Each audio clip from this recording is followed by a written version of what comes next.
అందరికీ నమస్కారం. Welcome to our channel. సమాజంలో ఉన్న అందరికీ అవకాశాలు ఇచ్చే విధంగా ఒక ఎత్తు అయితే అన్ని ప్రాంతాల్లో కూడా అవకాశం రావాలి. మొన్నటి వరకు Rayalaseema lowest per capital income, Anantapur వద్ద lowest per capital income once. Now Anantapur better than Konaseema. ఎందుకు జరిగింది ఇది అనుకుని మీరు ఆలోచిస్తే, ఒక water is a game changer. Water వచ్చింది, policies, public policies are important. మళ్ళీ మాట్లాడుతున్నా. 25 సంవత్సరాల కంటే ముందు ఒక ఐటీ గురించి మాట్లాడాం. ఈ రోజు ప్రపంచం మొత్తం ఐటీ ప్రొఫెషనల్స్ ఉన్నారు. Indians every 4 1 is an Indian. Among Indians every 4 1+ is from Andhra Pradesh, 30%. ప్రపంచంలో ఏ దేశానికి పోయినా హైయెస్ట్ పర్ క్యాపిటల్ ఇన్కమ్ తెలుగువాడు. ఇక్కడ సౌత్ ఇండియాలో lowest per capital income Andhra Pradesh. Telangana highest per capital income in India. Because of bifurcation ఆ బెనిఫిట్ అక్కడ వచ్చింది. ఇక్కడ మనకు వచ్చిన కొన్ని ఇబ్బందులు ఎన్నోసార్లు మాట్లాడుకున్నాం. బైఫర్కేషన్ ఒక యాంగిల్ అయితే, ఆ తర్వాత వచ్చినటువంటి 5 సంవత్సరాల పరిపాలన కొంత ఇంకా డిట్రియేట్ అయ్యాం.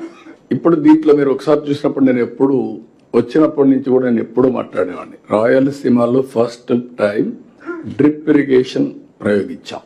ఈ రోజు రాయలసీమలో ఆ డ్రిప్ ఇరిగేషన్ వల్ల హార్టికల్చర్ ప్రమోట్ చేశాం. ఈ రెండు డెడ్లీ కాంబినేషన్. ఎప్పుడైతే నీళ్లు లేని ప్రాంతంలో నీళ్లు ఇచ్చాం, నీళ్లు తక్కువ ఉన్నాయి, నీళ్లు తక్కువ ఉండే సమయంలో డ్రిప్ తీసుకొచ్చాం. 1 acre 2.5 acres కి ఇచ్చింది. నీళ్లు లేనప్పుడు పోలవరం ప్రాజెక్ట్ స్టార్ట్ అయింది. 5 ఏళ్లు పడుతుంది, ఇప్పుడు 10 ఏళ్లు పట్టింది.